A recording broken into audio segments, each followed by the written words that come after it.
All right, welcome everyone. We're Semblance of Sanity. I'm Caleb. I'm Jacob. And we're here for Gachiakuta, episode 17. So, oh my god! Is he Yeah. dead? Yeah, he could be. He might just be dead. Zanka, no. I feel like he's no. probably dead, but which is very exciting and crazy. Yeah. But there is the possibility that he's actually just about to unlock his Zankai or Bankai or whatever, like that. Things were said where, okay, this might be the right before a power-up.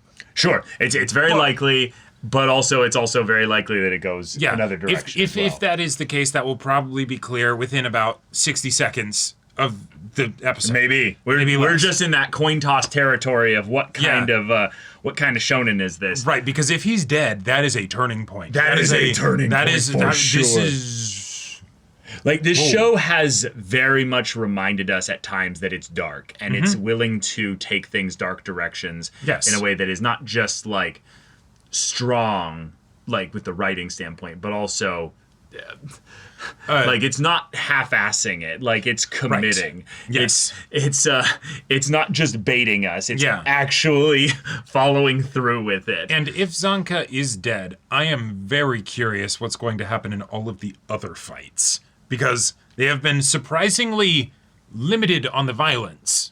Yes. And that's why I am hopeful that this is something where we get Zanka actually being forcefully awakened through this guy actually, Jabber, being, sticking him full of poison. Yeah, but, not really, that bad. I don't know. I think he might just be dead, though. But he might just be dead. But y'all, without further ado, let's get into this. Oh, we're going straight recap back our way into this here. All right. Yeah, fundamental nature. I think this might be a power-up. But then there's this, too. Sometimes you just get fucking killed by it. But they gave us such good animation for his fight. Oh, we going into backstory? No. Oh, shit. No. Oh, shit. His training. The Hell Guard. That's so awesome. Wait. Rule the ground. Bro is tied to the political regime of this world. Bro is like Jaime Lannister. He's like, I'm not picking up the I'm not taking the role Rock. Yeah. Holy. What? This is clean. There is no war in Bossing Say. This is Yeah. Yeah, I was gonna say each other. Damn. In line. Oh, this is awesome.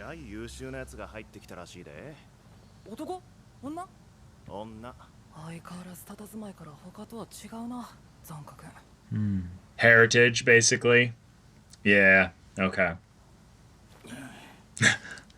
Gotcha. He walks a lonely road. Oh. Okay, Gendo. That face. Holy shit. Yeah, not natural talent, yeah. Ooh.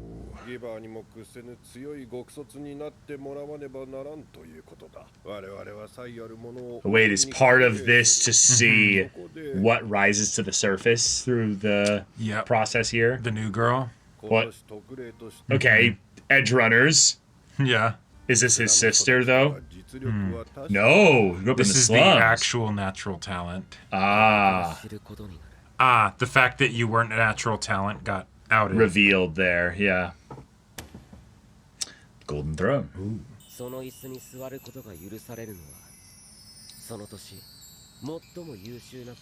love how we've somehow snuck a magic school into into Gachiakuta. Into Gachiakuta. Yeah.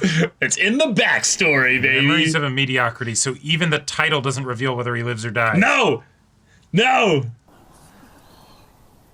All have cuts on their necks? Or scrapes? Just how effective she... Yeah. She punked him just the same as everyone else. Yeah. Yo. The white hair. Yeah. Kind of the dead inside look. You think of what I'm thinking? Not sure. Yeah, even the white eyes. Well, the thing with Amo talking about hardship and like... Oh, sure. Yeah. Mm-hmm.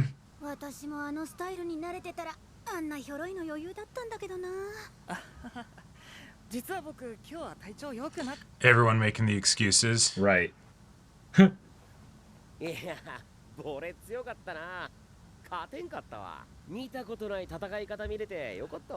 That's the right perspective, yeah. Mm-hmm. We're all a bunch of phonies making up like, I was off my game, yeah, you know. Right. And that's also why he was doing better than you guys before. I guess, absolutely. And now comes the frustration. Yeah. Bro's got that Zuko energy, you know? Yeah. Like Azula just showed him up, you know? It's just like, fuck! Bro. Her weapon choice has that little range, and she beats you. Well, you're trash. Like, a bow staff is like... If he's trying to fight her regular, there's going to be... No, I know, aspects of that get funky. No, I know, but... Oh, okay, well that's... You can't predict that. No, but even still... She's just that good. She's just that much better on all her physical stats. Everything. Right.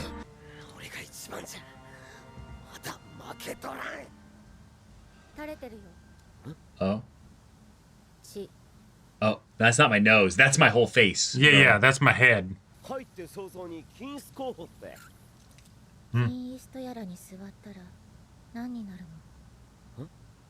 Yeah, nothing. It's probably just recognition to force the competition and stuff. Yeah. Yeah. Well, nothing really. Whoa! Holy shit! I love her. Because she's not from this world. Right. All this common sense stuff looks strange to her. You know, the whole thing of imbibing poison, you don't know who's been sipping it. Yep. Yes. Yes. Oh, that's good. That's good. Wow. Wow.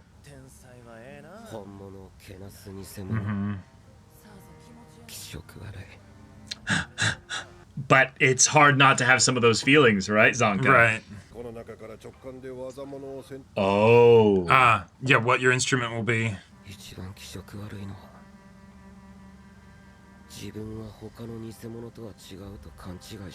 Whoa, so he picks in some ways the weakest weapon. Yeah.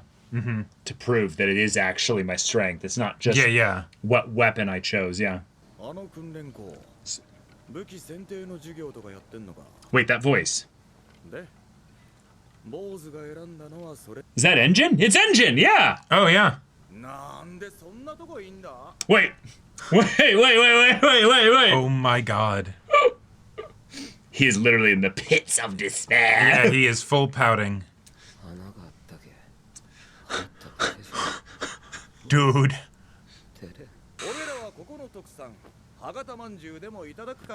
Whoops, my hand slipped. Oh, so good!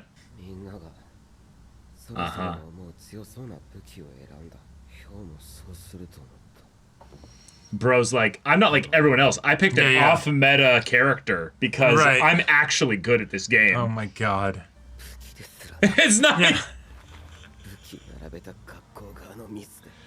Oh, that's their fault. Oh, is that what it is?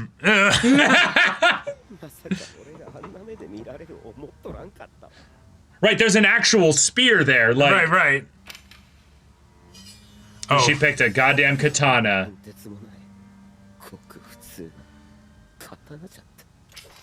I don't know, that looks way cooler than the other weapons, personally. Yeah. Like... this is his snapping moment. Yeah. I'm just a joke. So he hyper fixated Oh, that's not a well. That's their latrine, basically. Oh, maybe. He's literally in their shit dump spot. So when Rudo chased him with a plunger, it was actually the worst. Yeah. Wow. Wow, I love his character so much more after this. Oh my god.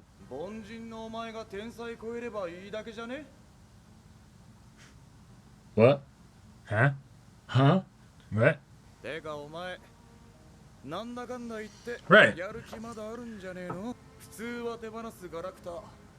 Whoa. Also a great point. Right, I'm just some guy.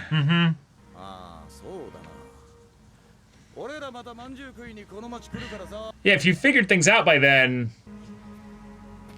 Ah, fun. Okay. And they just walk away all cool. Okay. That being said, you're still in the shitter, so, you know. He's gonna try and figure that out. Yeah. Like, he's gonna have like the coolest exit ever. Yeah. All right. He had his Dark Knight Rises moment, you know? It's like, oh, and the music. Oh, shit. Oh, fuck. He's probably pissed off now. I am so torqued right now. Yeah. Holy shit. Yeah. Yeah! There you go! Oh, don't you dare end the episode here.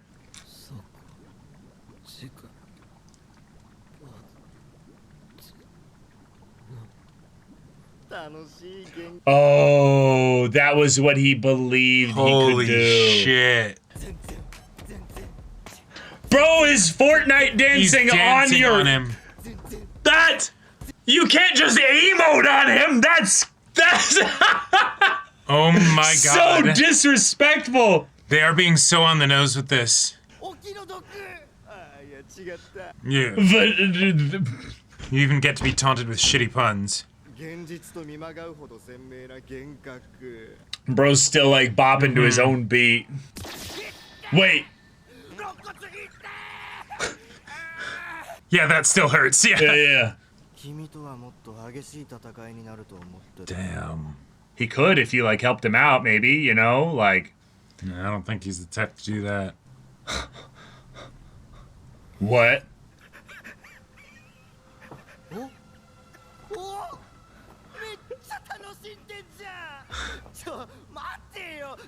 What are you seeing, man? He stabs himself so that he can, like, trip with him. I love this. What the hell? This is great. This is iconic. Holy shit. Zanka could actually just die here, and it'd be kind of incredible.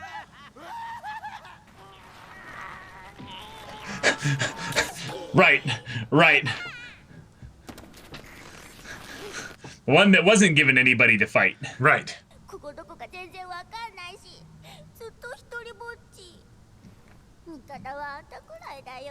Oh. Nice. Maybe the roach knows a way out, or it's gonna go to something to eat. Oh, is this the growing trash beasts thing that they talked about? What?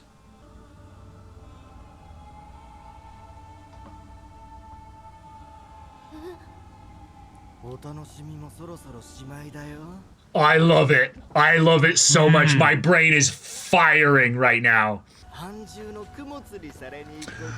Oh, right. There's hope. There's hope. They want them to be alive, potentially, when they feed them to the beast. Potentially, not necessarily. But I think what they also really want is they want anything that could be their instrument. Sure. To then be given to this as well. Yeah. I can't believe we ended the episode. We don't know if he's gonna die or not yet. That was great. Whoa. Y'all. I did not think this show would go that hard. Yeah, that was... I understand that they gave us reason to believe they would, but they chose option C. They chose option C, and they That's made a great way it to say work it. real good. I think it worked really well. Like the idea, this absolutely ups Zanka's odds of surviving. Oh, by a ton. 1,000%. Yeah, 1,000%. Like he is not just surviving. Bro is going to be used as a vessel for understanding like 3 or 4 different avenues of world building while surviving. Right. Now, obviously, we passed the buck for the question of whether or not he lives to the future. Right. Which generally means that he's going to be fine. Which generally means that he's going to be fine. So that's where most of the predictions come from. But I feel like there's some other things that we could get into here that are just as exciting and juicy rather than just conventional trope stuff. So, okay. One, we have to just praise Jabber. There have been a lot of characters like you in fiction. But you know what? They didn't hit nearly as hard you are being carried in a lot of ways. Not carried, you are being benefited, boosted by the performance that is coming from your voice actor and the animation with this anime. Absolutely. Holy shit, that's just that's it. The music and the voice actor and the everything and the everything. It's been also the same way with Zanka in a lot of ways as well, but the idea and how these two characters are being just boosted in a lot of ways by the anime's whole is greater than the sum of its parts. Right. You know, the whole anime production and what we've got here elevates the experience greatly. And so I just say thank you, I believe, Bones, for how you're doing this because, oh my God, it's working. Excellent adaptation on already what I can only assume is fantastic source material. Yeah, great, especially great for the meat. Scene. You just seasoned it really nicely. Yeah. The meat was good. The stock was good. You just added some good fucking flavor. So, all right. That out of the way, we got a backstory episode. We got a backstory. Cool. Awesome. I can't believe I didn't expect this because if we're going to kill a character, then backstory might seem prudent. But given the type of backstory this was, I think it's more evidence that he's going to survive. Yeah. Because it's not about him having this tragic past that is the reason why he struggled up until now. Because while there is an element of that, it's more of him learning a lesson that he has not fully shown his results of learning it yet. Right. We have seen the ways in which he has what I would say, solidified his identity more since this backstory. Right, which makes sense. He's grown up, he's gotten older, right? Like his instrument is in its fullest form. Right. He has come to terms with his weakness, accepted it, and he's also grown a lot. And we know that obviously Engine was instrumental in that. But also in a lot of ways, the way that Hyo interacted with him was potentially just as or even more so effective in that. Oh yeah, I love her character. Yeah, that was like we don't know anything really about her, but that was a great scene to establish her. Yeah, and I liked there were a few things that I liked about it. Yeah. One, talking about the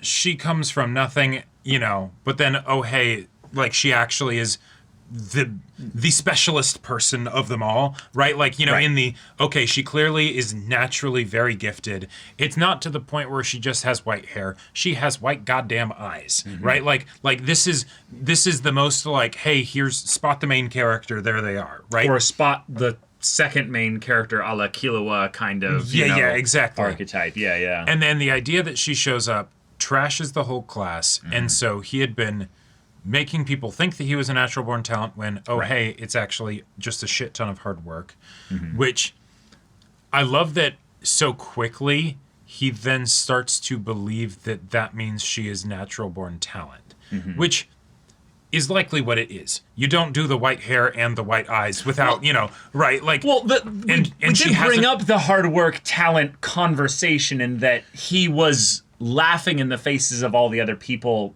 obviously in his own head, but of you think this is natural talent. Yeah. Like, you're damn right it is, off. but you don't know what I'm doing in the background here. Yeah. And so what he ends up getting is that rude awakening of, all right, well, let's see you actually fail. Like really solidly, just fail hard, right?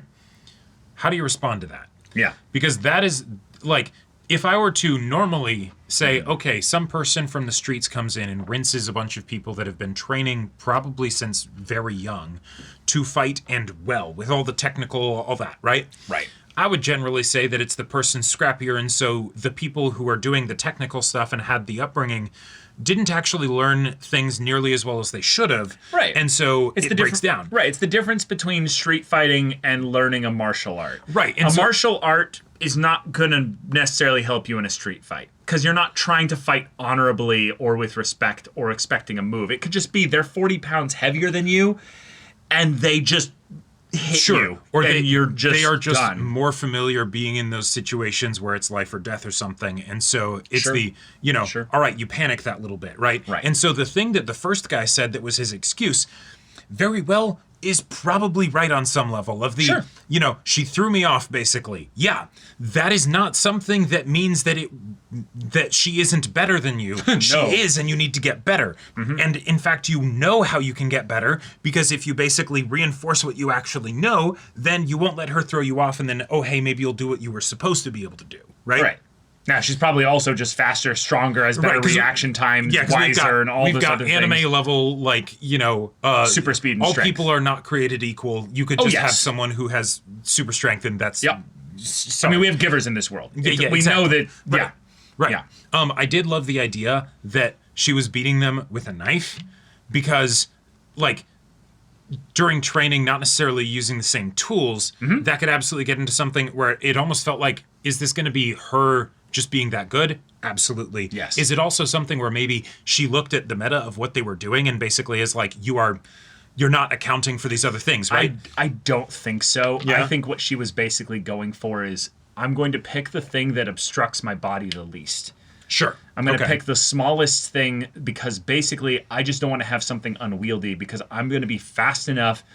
But that's also the other thing I want to tie in with the idea of him picking a weak weapon later, because he didn't even really pick a weapon. Yeah. Is that the show didn't go into this at all, so this is me extrapolating this. Sure. I'm not saying this is literally what Zanka thought, because he actually said what he thought, and it's not at all this. Right. But the idea that, I had a goddamn bow staff wielding it like Darth fucking Maul, which isn't really a good fighting style, by the way. Not realistic. But the point being, he has reach.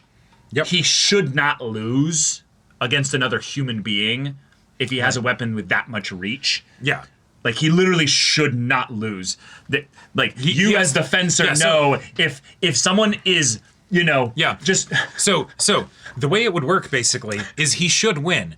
If he makes the mistake of letting them get contact with his weapon, they have the advantage. Yes. Because they automatically have mechanical advantage because their weapon is this far from their hand. Right. So, but that should never have happened.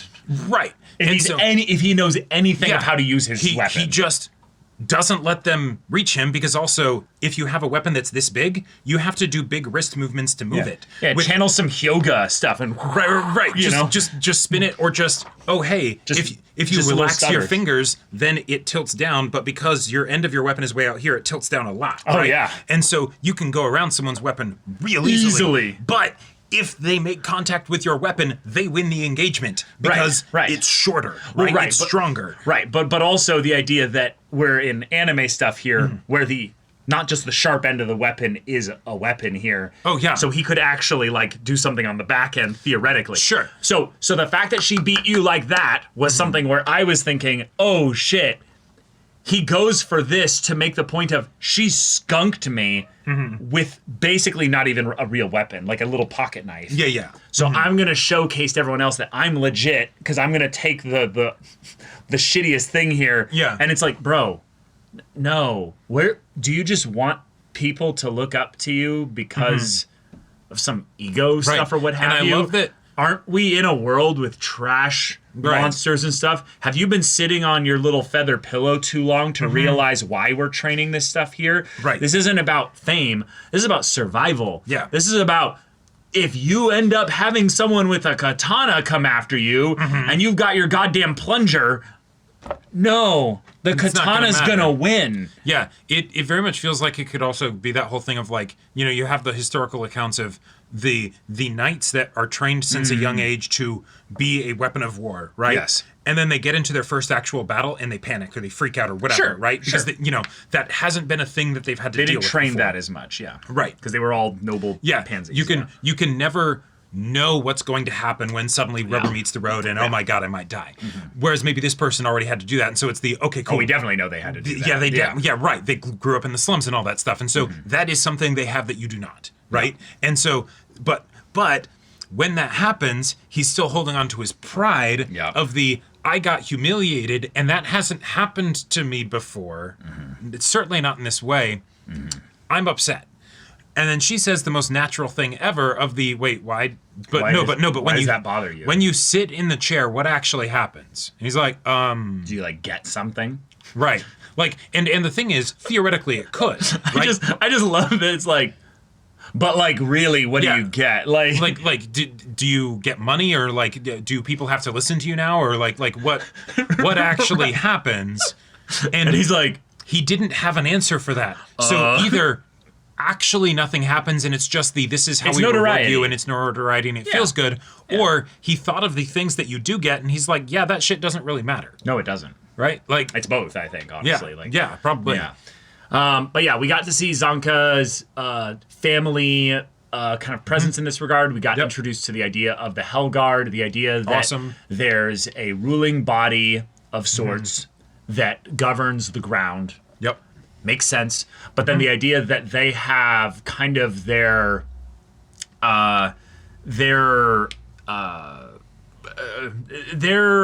police, their kind of whatever their legal paramilitary force that allows them to enforce the laws, probably.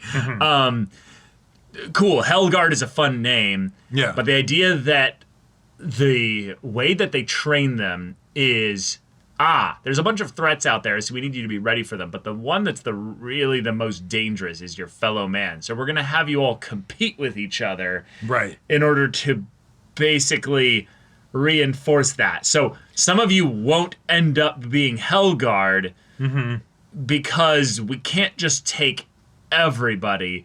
That reeks in a lot of ways of potential corruption stuff at some of the upper levels of things. But that's a whole other story thing they can get into later if they want. Right. But the idea that Zanka didn't make it for whatever reason, either he quit or he just didn't cut it. Right. I'm disillusioned with this whole thing. Yep. That disappointed look from his dad, that was pretty great, not gonna lie. Like as far as both, that sucks, man, that, he has that, and it's like, okay, his or no, that wasn't his dad. That was not his dad. No, that was the just instructor. But the like his humiliation just suddenly got way worse. You know? Right. But also that was funny as hell. Like something about it of like the idea that he's like, I'm gonna do the unconventional thing, and he actually just picks up a piece of trash, and the person's just like, what the fuck are you doing? Like, really? Like, you were supposed to be the one setting the example. I know you had a bad match just recently, but what the hell? But what's really fun about this is that now that we know that this is his instrument here, this is something that he's grown attached to. He's able to use his giver powers through it. Yep. And he's, in a lot of ways, then probably inspired by someone like Rudo, who's able to basically see the value in trash like that. Yep. It's basically showing that his average, mundane, stupid stick, basically, does have not just intrinsic value within the idea of the power system benefiting him in that regard, but the idea that there are people out there that will say you made the right choice also. Right, because, and that just sort of makes sense. It feels... Even if it was based on the wrong kind of motivation and mentality. Right. Yeah, exactly. Like, you can end up stumbling into the right angle on something. If this power system is not actually based on the physical capabilities of the weapon, right? No. In traditional sense, katana beats random stick any day. Any day. Abso-fucking-lutely. Yep. Might still in this case because this person's just so strong, all that stuff, whatever. Of course. But given that the power system is based on your attachment to a thing. It is not based on the actual physical properties of the thing necessarily. Well, the physical properties of the thing obviously dictates what type of power on some level. Sure, maybe. Maybe. Right. A knife will handle differently than an umbrella. Than an umbrella or whatever, right? But, like, it feels very like first Captain America kind of a thing of like, wait, why are we trying to get the biggest and the strongest person to take the thing that makes you big and strong? Like, that's... Don't we get that already? We have that already. That's dumb to look at that metric, right? Like, and so, maybe you picked a piece of junk, but now it's your piece of junk. And let me tell you, with how it is now, no one would call that thing a piece of junk. Yeah. Maybe in some ways, though, your pride is something that you do need to fully abandon. And maybe in that sense, you need to become a little bit more like Jabber. Yeah. Or maybe there's place still for... being steadfast, virtuous, the stuff that your father was talking about of like, elements of your family and clan. Right. But pride is dangerous because it does put you into a position to deny reality. Mm-hmm. And the idea that reality can come up to you, no malice behind it whatsoever, and clap you upside the head with just the, hey, you don't need to basically intentionally hold back, if you will, to prove something here. Jabber is like, oh, you must be holding back. Like, you must actually be like, you've got something crazy going on here. No, that was the whole thing, was that, no, he was holding back as a kid when he hadn't matured enough to realize that whole mentality... He was holding back a part of himself from being visible to other people, but he was working his ass off the entire time, right? Like, that's incongruent, and the thing is, that's where pride could be helpful. Okay, wait. I'm proud, and so because of that, I am going to work hard, right? Okay, sure, that can work. But...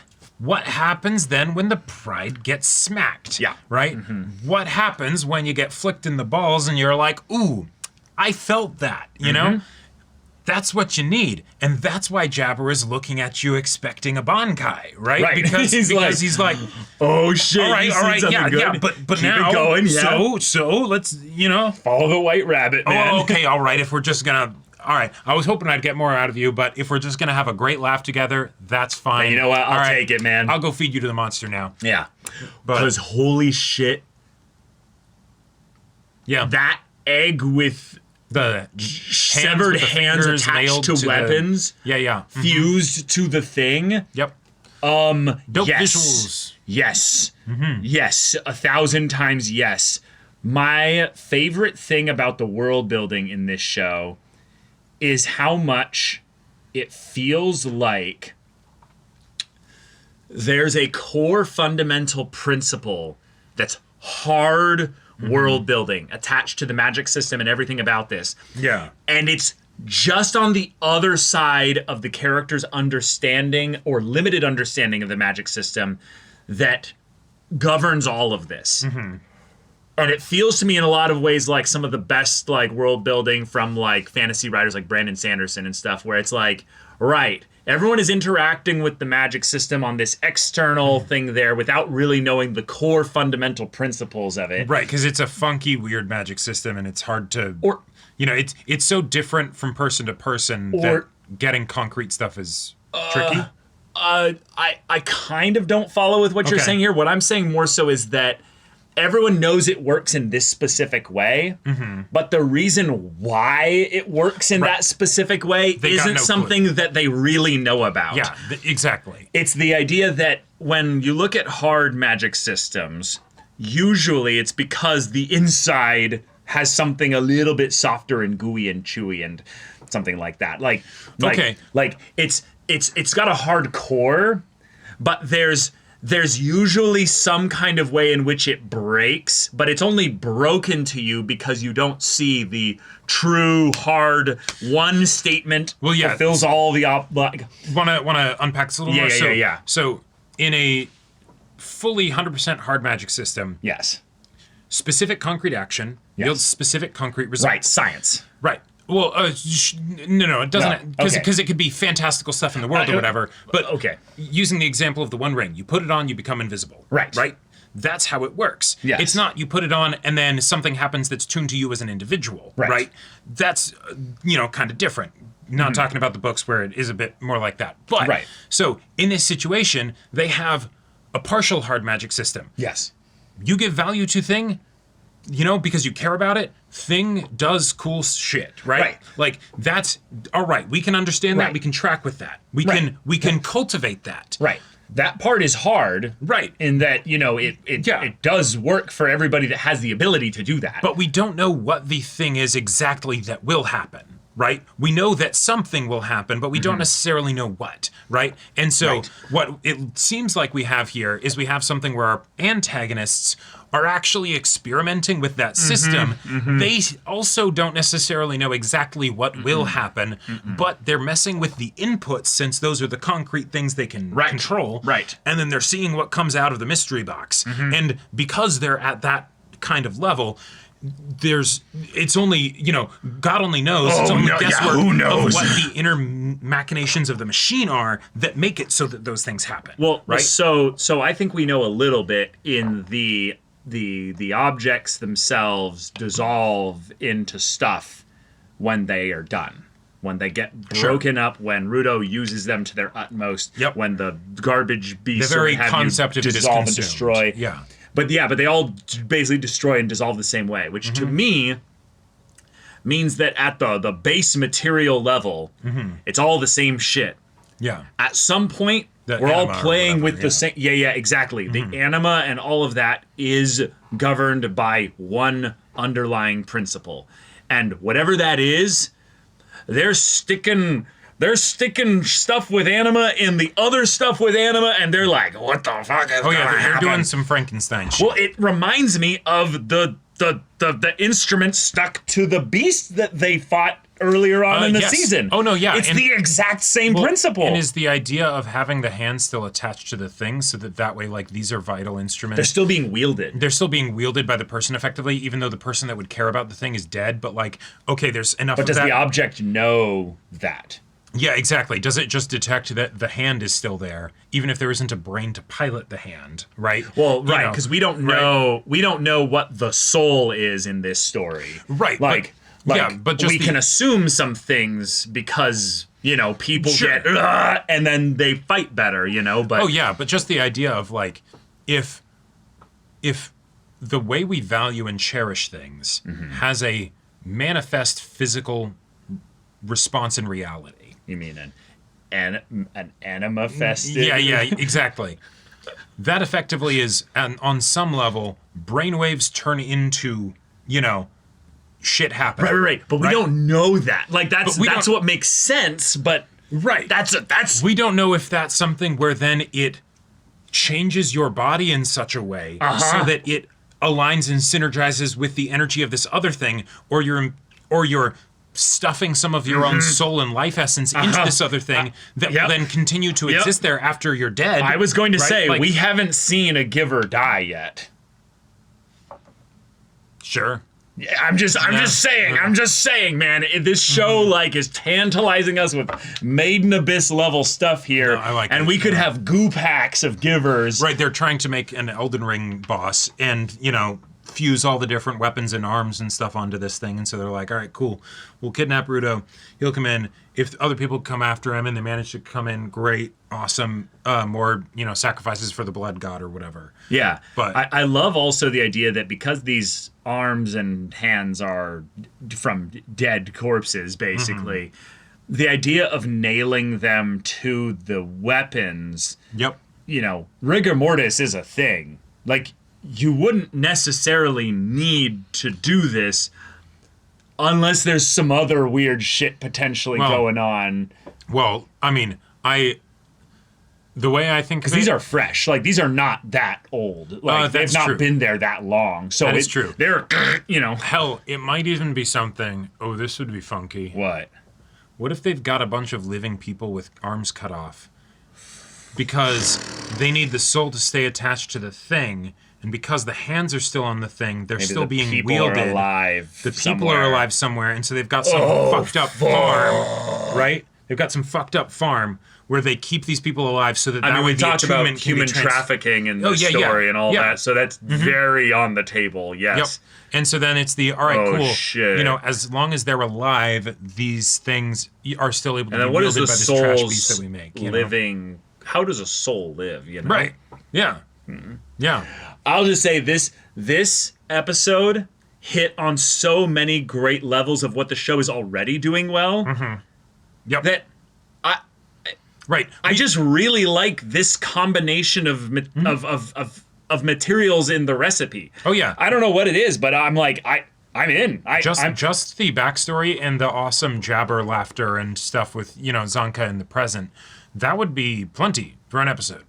And then, oh, hey, we also get this creepy as shit world-building stuff to make us be like, what the fuck's going on? Also, just the mess-up then of the portal garbage one accidentally letting one of them wander and over find this here place. And find this. Oh, yeah, what happens if they unnail the hands to the weapons or whatever? What happens if they just start going apeshit and destroying this? Well, my thought specifically is that it's just a fun reminder that these marauders or raiders or whatever, they're not some Machiavellian schemers or what have you here. They're just a bunch of scrappy people maybe following somebody who is a little bit on that kind of a level here. Oh, sure. But, you know, mistakes happen and, oh, shit, you just followed your... okay. And cool. let's say they have some givers that work with them, because we know they do, some of them at least, right? You know, like the people that like Jabber worked with in his first mission. Well, this is their group, right? No, They're right. all givers. Yes, but oh hey, let's say you get defeated, right? But you weren't one of the stronger ones in the org, and so then we come in to rescue you. All right, you survived. Good job. All right, we're gonna get you some medical treatment. Yep. Shit. Chop. You know, right? Oh man. Yeah, there's some fun spicy shit they're laying down here just to make us think here. And then, you know, they end the episode here, but Zanka's about to get handed up and be offered up in that regard.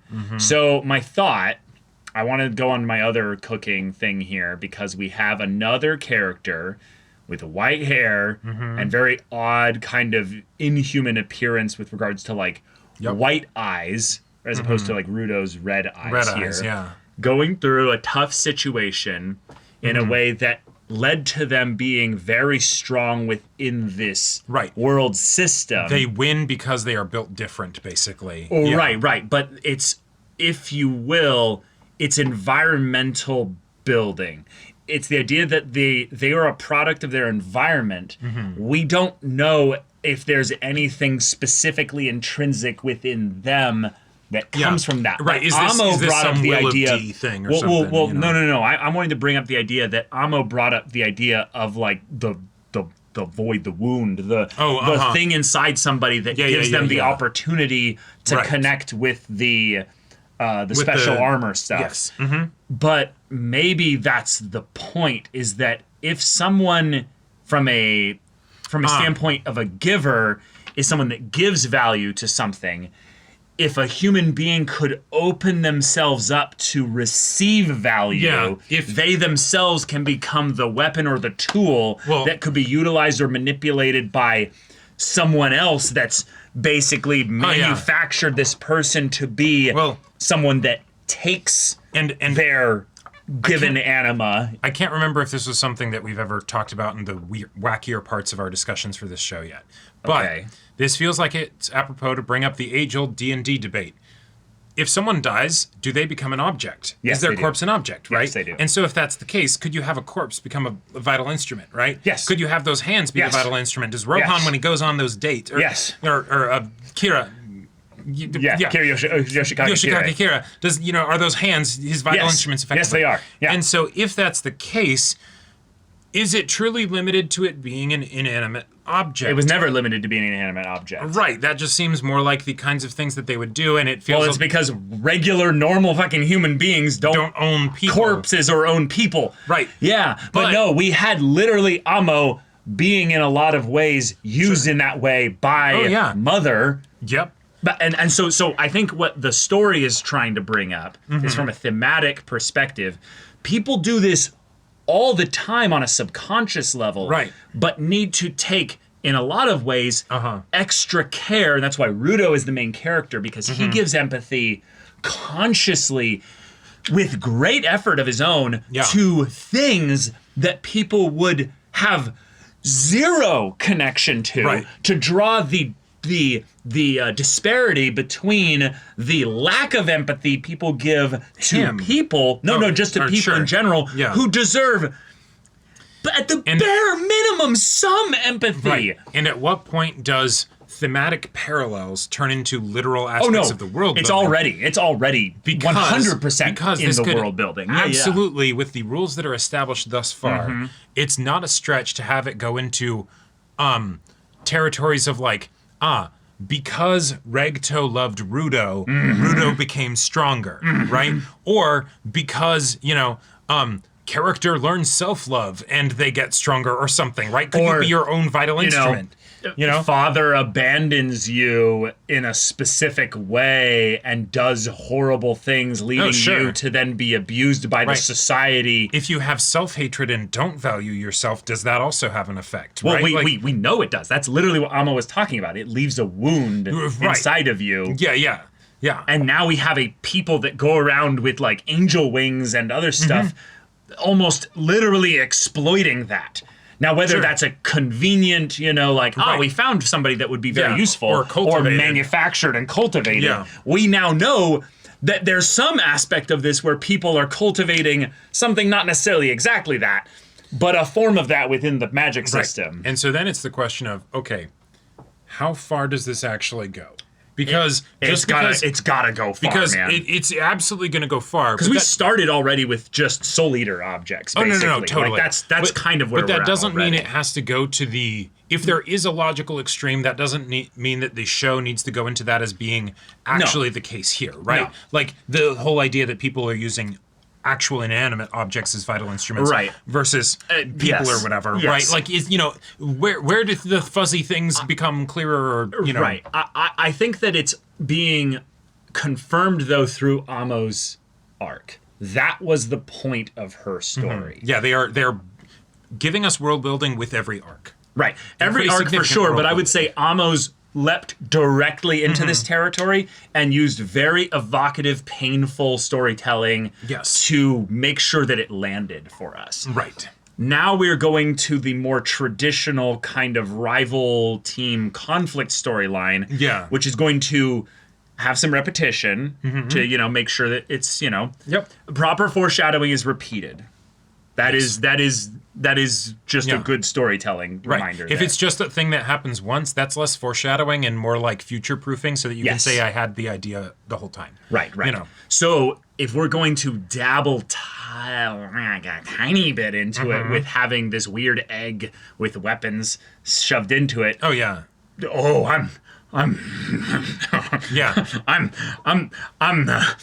ready. Let's fight a human reaper or whatever. Or whatever. Yeah. But all right, y'all. Thank you so much for watching this episode's reaction and discussion. If you want to see the next episode's reaction and discussion right now, though, go check out the link in the description below for our Patreon. You get on early access there. You can watch full-length timer reactions there, and all this comes with Discord access, so you can chat with us in the community there about this show, about anime in general. Also, be sure to check out our Twitch channel. See if any of that interests you. We'll see you there. But until then, we're Semblance of Sanity. I'm Caleb. I'm Jacob. And we'll see you all next time.